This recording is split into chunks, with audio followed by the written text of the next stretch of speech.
Selamat datang kami ucapkan kepada para hadirin di acara diskusi publik ini dengan tema pabrik disegel, pengusaha bingung, bagaimana sih prosedurnya ya? Assalamualaikum warahmatullahi wabarakatuh. Salam sejahtera bagi kita semua. Terima kasih pada hadirin yang hadir hari ini.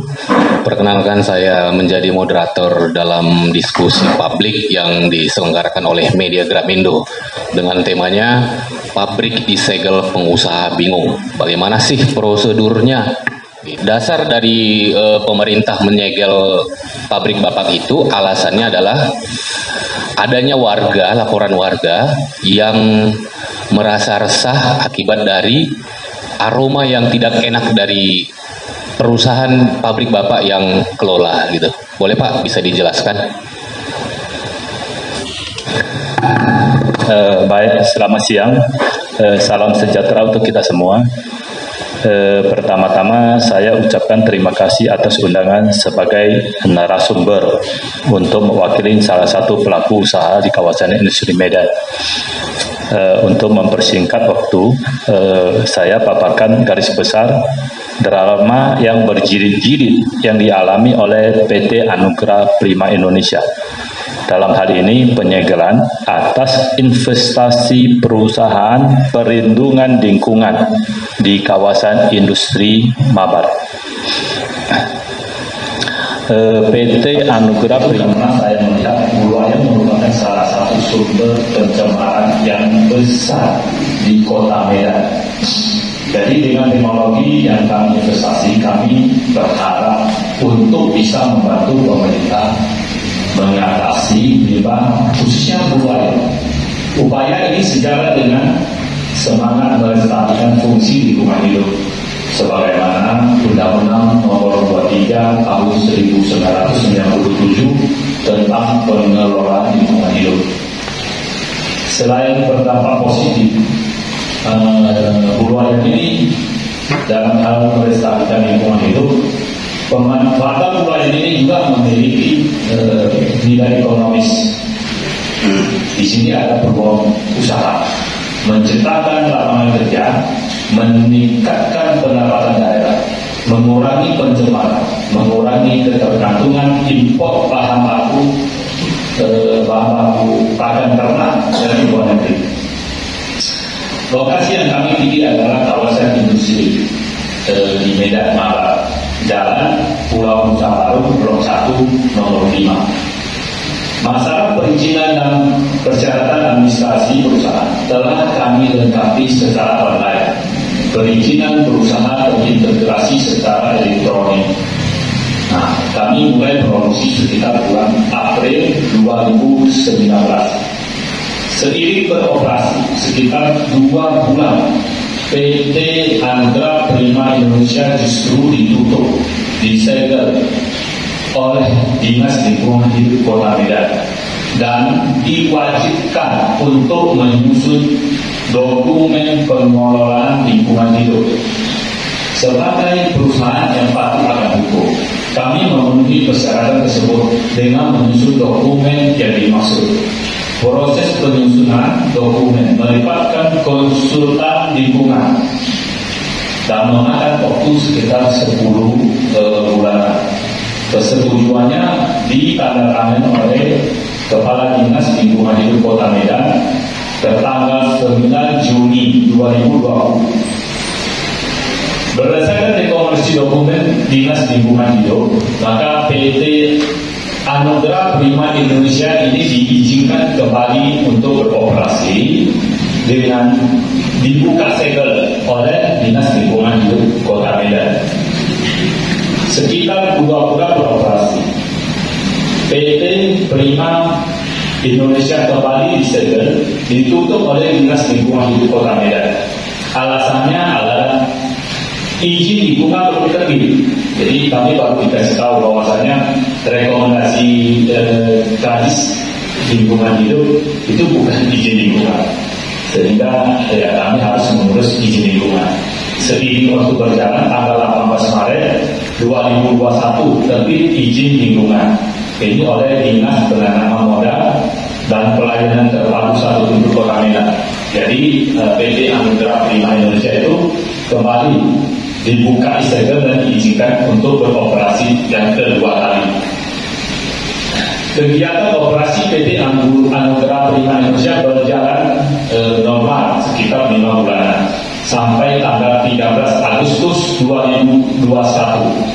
Terjadilah tragedi yang membingungkan kami dan kami merasa itu sangat brutal. Alasannya penutupan itu adalah keluhan masyarakat tanpa basa-basi dan dasar hukumnya kami tidak jelas. PT Aprindo ini disegel oleh wakil wali kota dengan ancaman siapa yang coba-coba buka berhadapan dengan saya. Kami sebagai pengusaha kecil kami takut untuk hal ini. Nah, salah saya apa? Kami kan tak hukum. Semua perizinan dan dokumen yang diminta oleh pemerintah kami penuhi. Kami lakukan sesuai arahan instansi. Kami mengolah bulu ayam, itu calon lebar. Dan usaha di daerah kawasan industri Medan. Seharusnya kami didukung pemerintah atau diberi insentif oleh pemerintah, bukan malahan ditekan, dipres. Saya berharap diskusi ini bisa membuka mata kita semua secara objektif melihat perkara dan fakta yang sebenarnya di balik aksi penyebaran terhadap pabrik PT Anugerah Prima Indonesia. Sehingga kebingungan yang saya alami, mungkin juga kebingungan yang dialami perusahaan lain di kawasan industri Medan bisa terjawab dan dapat kepastian hukum sekaligus mendapat suatu keadilan. Selanjutnya, terima kasih sebesar-besarnya saya sampaikan kepada media Gramindo yang mengadakan diskusi ini. Terima kasih juga kepada narasumber Bapak Deddy Iskandar Batubara, DPD Republik Indonesia, Bapak Profesor Josirman, pakar hukum tata negara, guru besar Fakultas USU, Pak Kadis Lingkungan Hidup Kota Medan atau yang mewakili atau sama sekali tidak hadir, perwakilan dari kawasan industri, dan kepada moderator yang meluangkan waktu, Pak Deddy Sinuhadian. Saya mohon secara khusus kepada Pemko Medan, kepada Bapak Deddy dan Bapak Iskandar Batubara, kepada Bapak Josirman untuk memberi masukan kepada kami terkait masalah ini. Kami harusnya bagaimana supaya kami dapat berinvestasi secara aman dan nyaman di Kota Medan.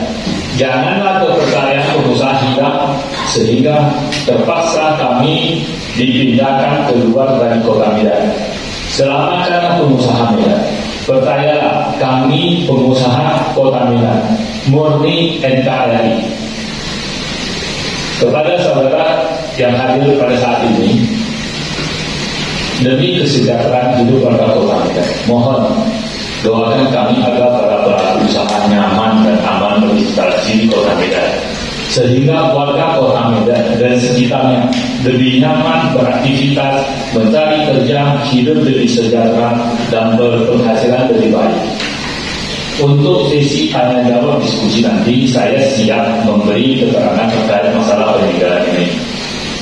Kami sampaikan bahwa saya sampai dengan saat ini surat penyegelan perusahaan kami belum kami terima. Namun surat acara pembukaan sudah kami terima dari Dinas Lingkungan Hidup Kota Medan. Demikian paparan singkat dari saya. Terima kasih. Dari lengkapnya seharusnya tadi supaya lapor dosen kita bisa tanyakan seharusnya kepada Dinas Lingkungan Hidup. Cuma saya tidak hadir. Kenapa? Sebelum nanti kita coba senator kita jadi Iskandar Batubara. Assalamualaikum warahmatullahi wabarakatuh. Ya, saya hormati Pak Sohwan, teman-teman sekalian, para peserta diskusi yang berbahagia.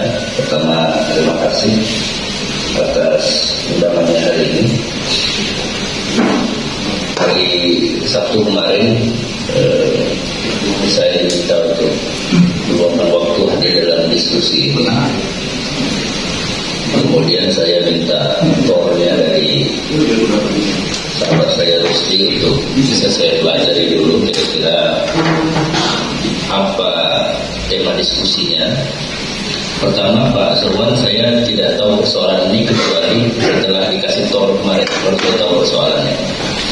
Jadi memang barangkali saya yang tidak bisa membaca seluruh peristiwa yang ada di Medan ini dari ragam media yang ada, sehingga kemudian yang isu ini luput dari perhatian saya. Tapi saya berusaha untuk mencari tambahan referensi tadi dari mulai semalam, karena jujur saja tentu saya juga tidak ingin terlibat dalam diskusi dalam situasi kosong, tidak memahami konten yang sedang kita diskusikan. Tentu ini perspektif saya nanti. Saya akan masuk pada dua perspektif nanti diskusi ini. Pertama tentu sebagai anggota DPD.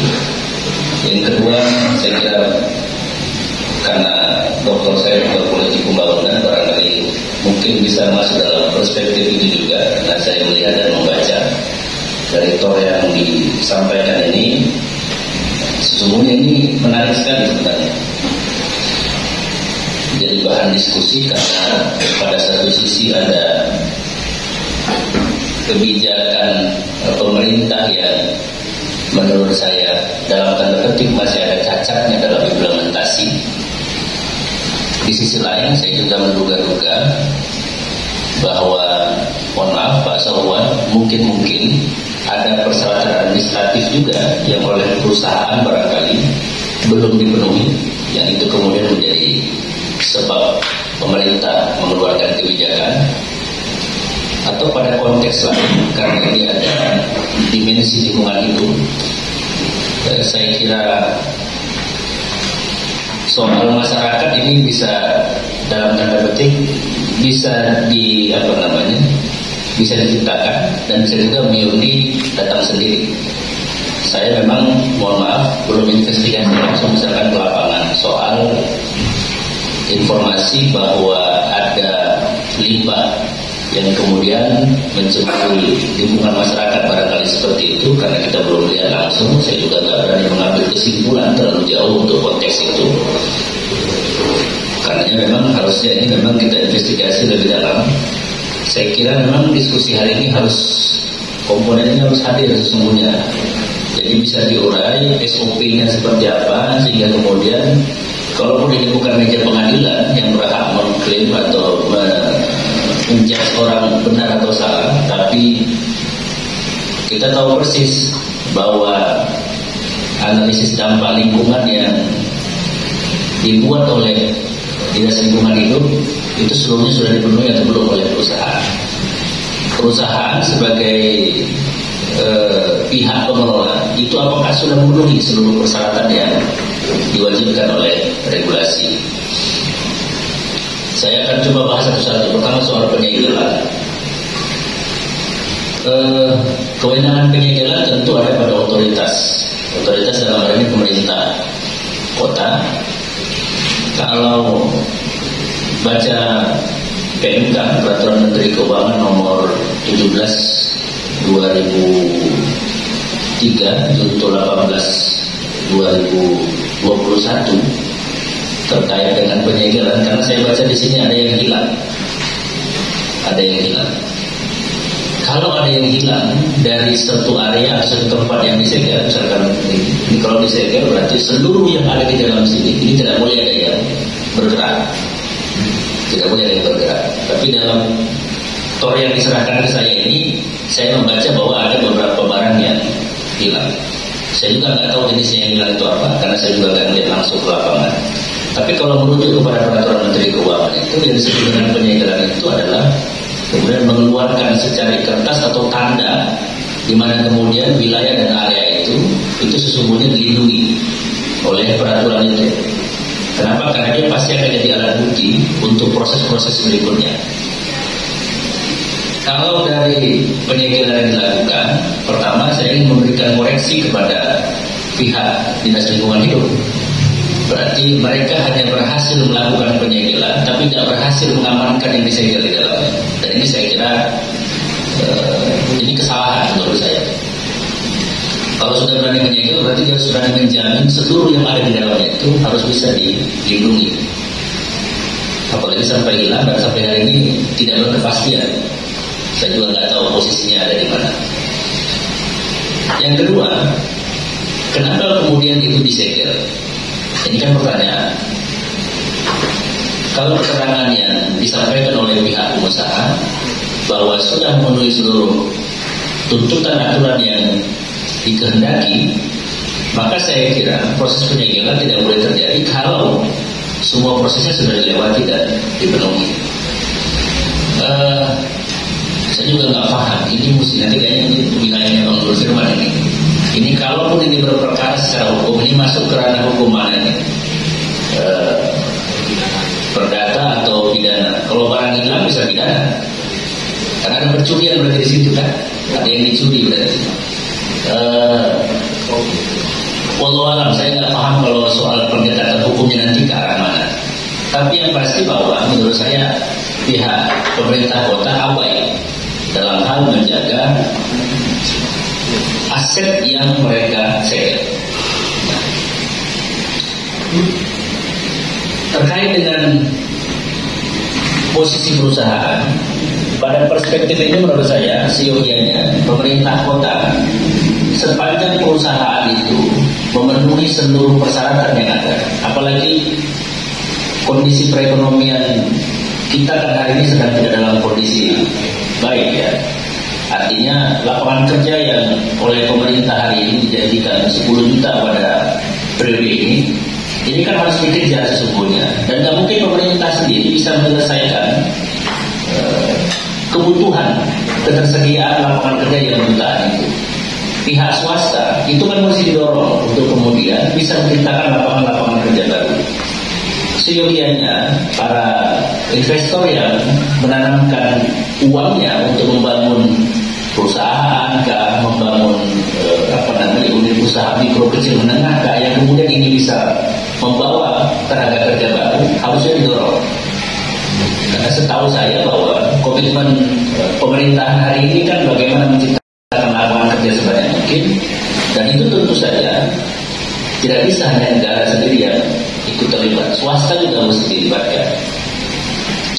Pada konteks ini juga saya nggak punya cukup banyak data berapa banyak misalkan tenaga kerja yang dipekerjakan oleh pihak perusahaan. Yang pasti bahwa kalau perusahaan kemudian tidak beroperasi, maka tenaga kerja ini juga pasti tidak akan bekerja. Kalau mereka tidak bekerja berarti tidak berpenghasilan. Kalau tidak berpenghasilan berarti mereka masuk dalam status orang pengangguran. Kalau masuk pengangguran berarti ekonomi kita pertumbuhannya masih akan turun lagi karena kita ikut memberikan sumbangan pengangguran itu. Yang berikutnya, kadang-kadang saya melihat beberapa kebijakan-kebijakan yang dibuat oleh pemerintah baik dalam level nasional maupun sampai ke tingkat daerah itu tidak melewati sebuah kajian akademik yang mendalam dan kemudian tidak memperhitungkan efek-efek setelahnya. Kadang-kadang ada kebijakan yang lahir itu karena aspek politis dalam rangka menyelesaikan satu masalah. Yang penting selesai dulu problemnya, nanti baru kemudian dipikirkan berikutnya. Contoh misalkan kayak yang lalu bagaimana pemerintah misalkan mau mengeluarkan perpu soal ormas misalkan, hanya gara-gara mau menghakimi satu ormas kemudian perpu keluar. Ya, secara regulasi dalam kata urutan pembuatan undang-undang, oke, that's right, ini benar pilihan kebijakan. Tapi tentu saya kira kenapa cenderung pada beberapa kebijakan agak sporadis. Untuk satu case saja itu bisa sesegera mungkin melahirkan undang-undang, tapi pada hal-hal yang sangat substansial diuntungkan masyarakat itu cenderung berkili-kili menyelesaikan regulasi dan undang-undang. Pada konteks ini saya tidak hanya mengkritisi pemerintah kota, tapi dari mulai level nasional juga saya kira cenderungnya begitu. Jadi sangat sering pembuat kebijakan dan penyusun undang-undang, tentu saja dalam hal ini ada DPR, ada DPD, ada juga pemerintah, menyusun regulasi untuk hal-hal yang sifatnya jangka panjang, contoh seperti undang-undang cipta kerja misalkan, yang kemudian hari ini itu oleh Mahkamah Konstitusi itu disuruh dikembalikan dan diminta perbaiki, narasi dikembalikan dan diminta untuk diperbaiki. Ini kan membangun perspektif hukum baru lagi. Berarti undang-undang ini udah jalan atau belum? Padahal pasca itu kemudian kemarin disahkan, efeknya itu luar biasa di bawah semua. Semua aspek dan sektor itu kena pengaruh undang-undang cipta kerja itu. Tapi ini kemudian dianggap santai saja oleh pemerintah. Termasuk yang baru-baru ini menurut saya, soal kemudian tiba-tiba dikeluarkan regulasi melarang ekspor CPO, apa ya? Sawit. Sadar nggak sih dengan kebijakan ini kemudian? Jangan-jangan yang diuntungkan ini cuma segelintir orang juga gitu, pengusaha nakal yang memanfaatkan harga jatuh, beli semuanya, ditimbun. Mungkin ada bunker yang sudah disiapkan pada itu, jangan-jangan ya, untuk menampung itu, karena kebijakan ini kan bersifat tentatif. Ini seiring waktu nanti, jangan-jangan di akhir bulan ini kebijakannya sudah bisa dilepaskan bahwa ekspor sudah boleh. Karena kalau tidak ekspor, harga sawit akan naik-naik. Akan tetap seperti ini. Ini beberapa contoh menurut saya soal bagaimana kemudian pemerintah kita ini dalam perspektif merumuskan dan mengeluarkan regulasi dan kebijakan, kadang-kadang tanpa melalui proses naskah akademik yang matang, tanpa pengkajian yang dalam gitu. Saya tidak berani menyimpulkan apakah proses penyegelan ini kemudian ini sudah sesuai seluruhnya, karena kita juga tidak punya data lengkap yang tersaji. Apakah Dinas Lingkungan Hidup itu sudah melakukan survei ke lapangan, menguji kalau ada limbahnya, benarkah limbah ini kemudian memenuhi persyaratan layak sebagai limbah yang tidak boleh dialiri. Kita juga nggak melihat misalkan perusahaan apakah mekanisme pengelolaan limbahnya itu sudah benar atau tidak gitu. Tapi pemerintah kota di tahun lalu sehingga saya juga menyegel center point, karena harus kewajiban membayar 55 atau 56 miliar tunggakan pajaknya yang harus diselesaikan. Tapi kemudian itu juga akhirnya kalau ini mau dicari sebenarnya problemnya itu juga belum menyelesaikan masalah juga gitu kan. Tapi yang menarik menurut saya pada aspek penyegelan ini adalah tidak konsistennya pemerintah kota dalam proses menetapkan atau menjalankan kebijakan ini. Kalau memang konsisten, harusnya terukur. Hari ini disegel, besok diperiksa. Kalau kemudian memang harus dibuka kembali, segera berikan ketegasan. Kalau memang mesti ditutup permanen, juga berikan ketegasan dengan sanksi-sanksinya, supaya pihak yang dirugikan juga bisa menempuh jalur berikutnya. Kalau dia bisa dirugikan, tentu dia punya hak untuk melakukan pembelaan. Apakah menempuh jalur hukum atau menempuh jalur-jalur demokrasi lainnya, dianggap sebagai pilihan-pilihan kebijakan berikutnya. Ini beberapa hal yang saya kira, saya melihat problemnya Pak Sohwan dan teman-teman di tim ini. Pada satu sisi, pemerintah ingin mendorong pertumbuhan ekonomi, percepatan kesejahteraan masyarakat, tapi pada sisi lain justru menutup akses orang untuk punya pekerjaan. Dan ini saya kira kan nggak balance dengan visi yang dibangun. Tapi pada aspek lain juga, saya kira ini masih dibutuhkan pengkajian yang lebih dalam soal posisi Dinas Lingkungan Hidup dengan seluruh variabel yang memenuhinya. Kemudian posisi perusahaan juga dengan seluruh regulasi yang akan diikutinya. Saya kira perlu kita kaji secara lebih mendalam.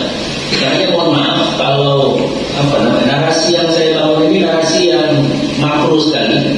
Saya tidak berani terlalu mendalam pada aspek-aspek yang substansial mengarah kepada fokus permasalahan utama. Karena jujur saja saya tak punya data yang lengkap soal itu untuk kemudian bisa menyimpulkan apakah ini pada posisi pemerintah kota yang bersalah atau tidak. Tapi kalau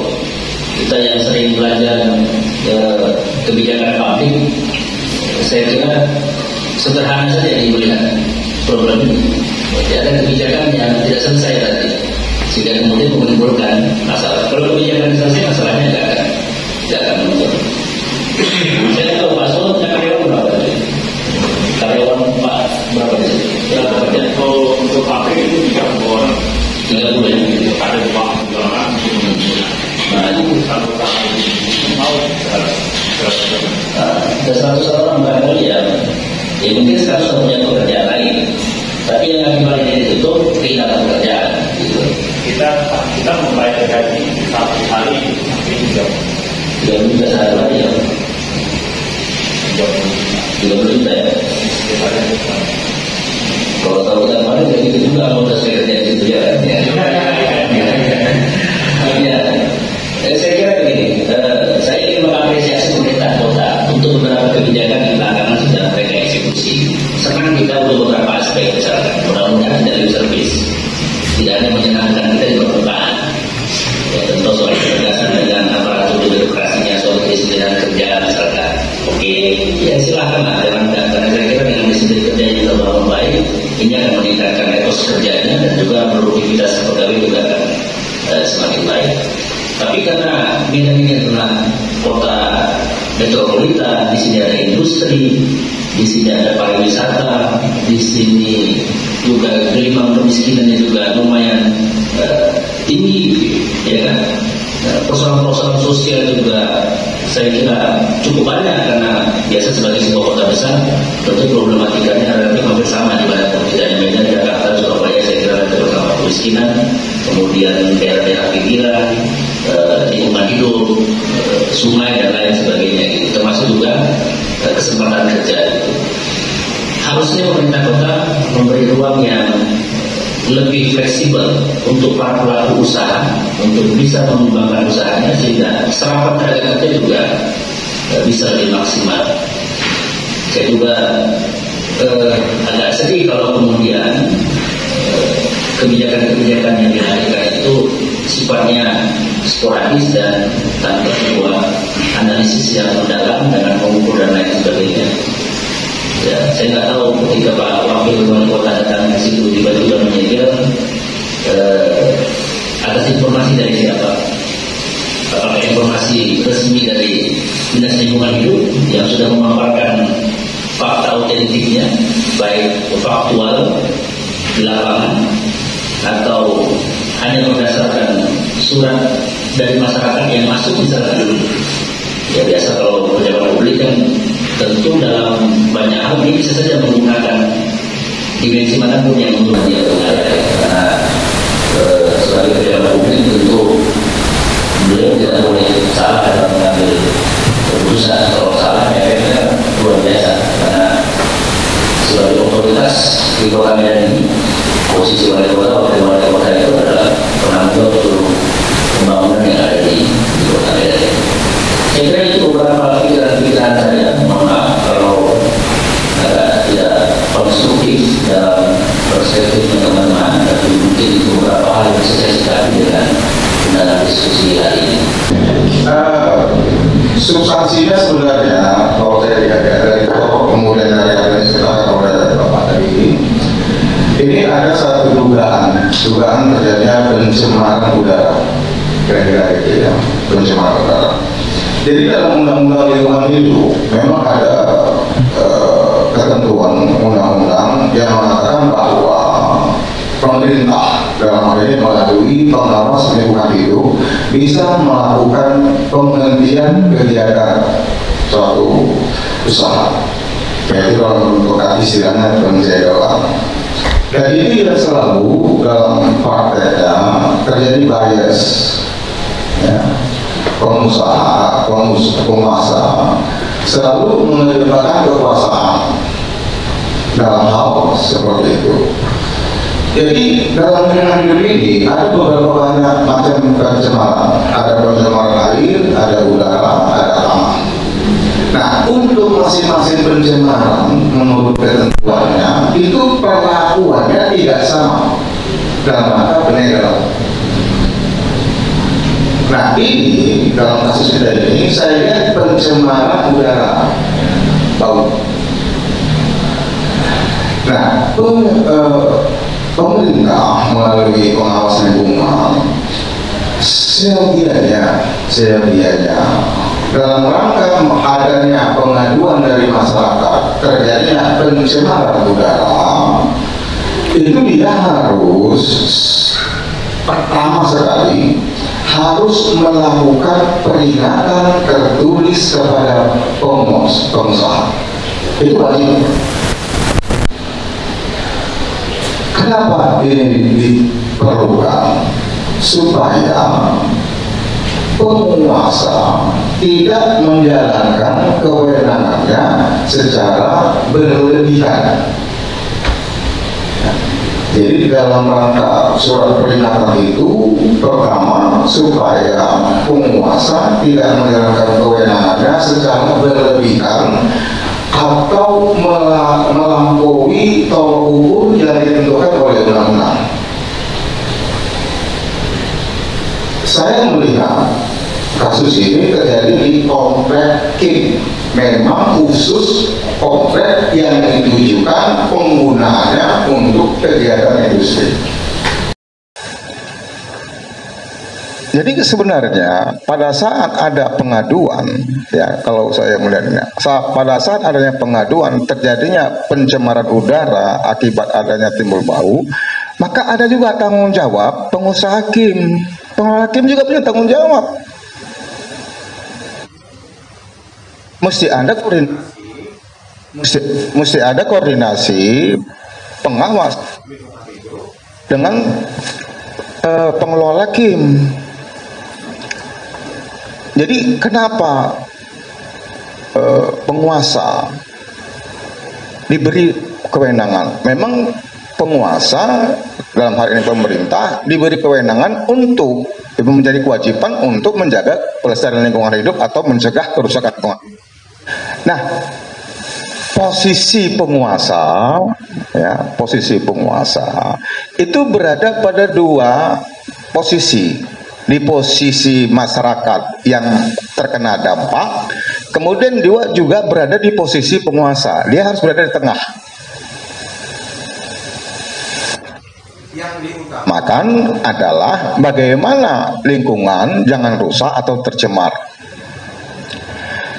Nah, ini saya tidak tahu persis karena saya agak terlambat. Saya tidak tahu persis apakah perusahaan yang kita kelola ini punya izin atau tidak. Tapi berdasarkan TOR ada. Kalau begitu ini soal pengawasan. Nah, kalau dalam pengawasan itu ada diduga terjadinya pencemaran lingkungan, apakah itu air, apakah itu tanah, apakah itu udara, memang menurut undang-undang penguasa dalam hal ini pengawas lingkungan hidup diberi kewenangan. Ya, diberi kewenangan untuk melakukan penghentian sementara kegiatan. Nah, agar penguasa tidak menjalankan fungsi dan tugasnya melampaui kewenangan, maka diharuskan mengikuti SOP, standar operasional prosedur tentang pengawasan lingkungan. Nah, dalam lingkungan hidup, ya, dalam rangka terjadinya pencegahan lingkungan hidup, itu ada ketentuan SOP yang berlaku di seluruh Indonesia. Apa itu SOP-nya? Pada saat pemerintah mau melakukan penyegelan atau penghentian sementara kegiatan usaha, maka pertama dia harus kasih peringatan. Dan itu upaya pencegahan. Upaya pengawasannya di sana. Setelah itu baru dilakukan, kalau tidak direspon oleh pengusaha, maka dilakukanlah penyegelan. Jadi kalau begitu ada tahapan, ada jangka waktu yang harus dipenuhi dalam proses penyegelan, nggak tiba-tiba. SOP ini dibuat agar pemerintah atau penguasa menjalankan tugasnya tidak melampaui kewenangannya. Dan ini sifat kontrol undang-undang terhadap tindakan dari penguasa atau dalam ini pengawas lingkungan. Setelah itu, ya, setelah ada penyegelan, Jadi sudah diperingatin 3 kali, pengusaha tidak merespon, menjalankan kegiatannya juga. Seharusnya dalam proses peringatan itu diadakan komunikasi dengan pengusaha. Apa yang harus dilakukan? Kenapa bisa terjadi? Karena setahu saya ini kegiatannya di masalah pakan ya Pak ya, pakan ternak. Saya tahu di Kim itu banyak perusahaan pakan ternak di kawasan Kim. Kalau nggak salah ada 3 ya, Wolquin, Cepo, Popan, itu Popan terbesar tuh. Ada banyak. Ya kan banyak.